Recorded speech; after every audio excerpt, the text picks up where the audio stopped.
Пред граѓаните нов ценовен шок. Од идниот месец поскапува делот зеленчукот. За 5 дена, односно на 28 февруари, истекува мерката со која на 10% се намали царинската давачка за кромидот, празот, карфиолот, брокулата, морковот, тиквичките, мудриот патлиџан, свежите домати, крставиците и пиперките. Пред да се намали ваквата давачка за овие производи, таа изнесуваше од 30 до 65%. Намалените царински давачки стапија на сила на крајот на минатата година, а важат до крајот на месецов. Ваквата мерка се воведе затоа што зеленчукот и овошето значително поскапеа, па се направи обид да се ублажи ударот од ценовниот шок.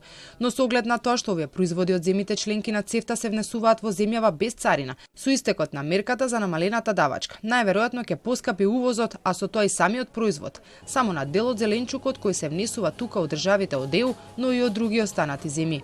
На крајот на месецот истекува и мерката гарантирана цена, со која се под мраз основните прехранбени производи. Министерството за економија нема да ги проложи мерките. Се надеваат дека законот за нефер трговски практики ќе го реши проблемот со цените.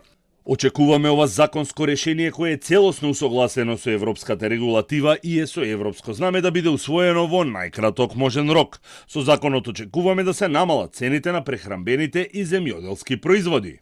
Во меѓувреме, минималната потрошувачка кошница руши рекорди. Според последните податоци на ССМ, на едно 4-члено семејство му се потребни речиси 1000 евра за да го истурка месецот. Најмногу пари одат на храна и пијалоци. Граѓаните коментираат дека никогаш не било поскапо и дека постојано се зборува за високите цени, но ништо досега не помогнало за да се ублажи ценовниот шок.